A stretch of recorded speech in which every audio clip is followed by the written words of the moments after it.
Good morning, everybody. It is Friday. TGIF. TGIF. Thank God it is Friday. Hey, I just wanted to share something real quick with you guys. Put my window up so it's not I don't even know what it's doing in that microphone. Man, last night around 4:30, or this morning around 4:30, Stewie came. I was laying on my side. Stewie came and put his head up in my throat and was laying up against me, nestled in, and I was petting him. He was letting me pet him, and it's a very unusual thing for him to do. He loves his pappy for sure, but he's like a teenage boy. Get away from me, pappy. He does his own thing. And I was like, I don't know if he's scared of something or what was going on, but Kit Kat came up then, they started, and then next thing you know, they left, and I was just laying there. I was like, wow, I wonder if he's sick or if I'm going to die, because they say how cats, can sense stuff. I was like, man, what's going on here? And, then I got thinking about the intimacy of the Father. There are times when we are scared. There are times when we are struggling, suffering.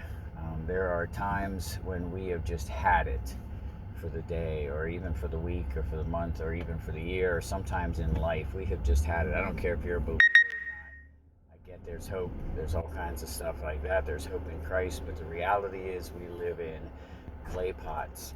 We struggle with emotions. We have the same life as someone has outside of Christ, except we do have a Father to run to. We have the ability to snuggle up on our Father's lap spiritually, not physically. Don't take this as a weird thing. I've seen some churches, I won't name names, the charismatic circle. I'm not trying to divide or separate, but it is what it is. If that's what you label yourself as, people sitting there sucking their thumb. I'm on the Papa's lap. I'm on the Papa's lap, and that's not what I mean. That's demonic, fleshly at the least, demonic at probably the core. What I'm talking about is this deep down peace, this deep down man, my Father's got this. My Father will take care of me. He's been faithful. He always has. I made it this far through some garbage, through some bad stuff, through death experiences, through divorces, through drug addiction, through death threats, losing a parent, you name it. And God's been faithful.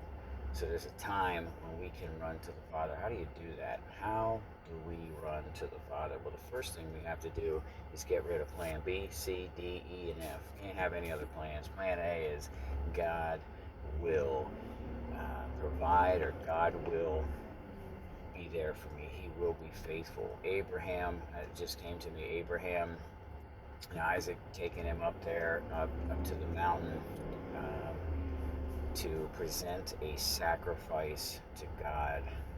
God's orders were to take the boy up to the mountain and to make him to sacrifice him to God.